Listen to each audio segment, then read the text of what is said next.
80ನೇ ಸ್ವಾತಂತ್ರ್ಯೋತ್ಸವದ ದಿನದ ಅಂಗವಾಗಿ ಬೆಂಗಳೂರಿನಲ್ಲಿ ನಿನ್ನೆ ಫ್ರೀಡಂ ಹಬ್ಬ ಏರ್ಪಡಿಸಲಾಗಿತ್ತು. ವಿಧಾನಸೌಧದ ಭವ್ಯ ಮೆಟ್ಟಿಲುಗಳ ಮೇಲೆ ಮುಖ್ಯಮಂತ್ರಿ ಡಿಕೆ ಶಿವಕುಮಾರ್ ಫ್ರೀಡಂ ಹಬ್ಬಕ್ಕೆ ಚಾಲನೆ ನೀಡಿದರು. ಈ ವೇಳೆ ಬೆಂಗಳೂರು ನಗರಾಭಿವೃದ್ಧಿ ಸಚಿವ ಕೃಷ್ಣ ಬೈರೇಗೌಡ, ಸರ್ಕಾರದ ಮುಖ್ಯ ಕಾರ್ಯದರ್ಶಿ ಶಾಲಿನಿ ರಜನೀಶ್ ಸೇರಿದಂತೆ ಹಲವು ಗಣ್ಯರು ಉಪಸ್ಥಿತರಿದ್ದರು. ಈ ವೇಳೆ ಮುಖ್ಯಮಂತ್ರಿ, ಇಂದು ಫ್ರೀಡಂ ಹಬ್ಬಕ್ಕೆ ಲಕ್ಷಾಂತರ ಜನರಿಗೆ ಪ್ರವೇಶ ನೀಡಲು ಸಾಧ್ಯವಾಗಲಿಲ್ಲ. ಹಾಗಾಗಿ ಡಿಸೆಂಬರ್ನಲ್ಲಿ ದೊಡ್ಡ ಪ್ರಮಾಣದಲ್ಲಿ ಬೆಂಗಳೂರು ಹಬ್ಬ ಆಯೋಜಿಸಲು ಸರ್ಕಾರ ಉದ್ದೇಶಿಸಿದೆ.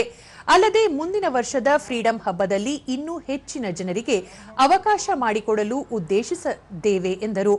ಸರ್ಕಾರ ರಾಜ್ಯಾದ್ಯಂತ ಭಾರತ್ ಜೋಡೋ ಘಟಕಗಳನ್ನು ಆರಂಭಿಸುತ್ತಿದ್ದು, ಯುವ ಪೀಳಿಗೆಗೆ ಉದ್ಯೋಗಾವಕಾಶಗಳನ್ನು ಒದಗಿಸಲು ಉದ್ದೇಶಿಸಿದೆ.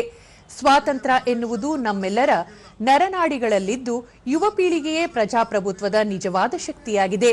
ಆ ಶಕ್ತಿಗೆ ಮತ್ತಷ್ಟು ಬಲ ತುಂಬಲು ಸರ್ಕಾರ ನಿರ್ಧರಿಸಿದೆ ಎಂದು ಮುಖ್ಯಮಂತ್ರಿ ಹೇಳಿದರು. ಇದೇ ಸಂದರ್ಭದಲ್ಲಿ ವಿಧಾನಸೌಧದ ಐತಿಹಾಸಿಕ ಮೆಟ್ಟಿಲುಗಳ ಮೇಲೆ ಹಲವು ಸಾಂಸ್ಕೃತಿಕ ಕಾರ್ಯಕ್ರಮಗಳನ್ನು ಸಹ ಏರ್ಪಡಿಸಲಾಗಿತ್ತು. 15,000ಕ್ಕೂ ಹೆಚ್ಚು ಜನರಿಗೆ ಫ್ರೀಡಂ ಹಬ್ಬಕ್ಕೆ ಪ್ರವೇಶ ನೀಡಲಾಗಿತ್ತು.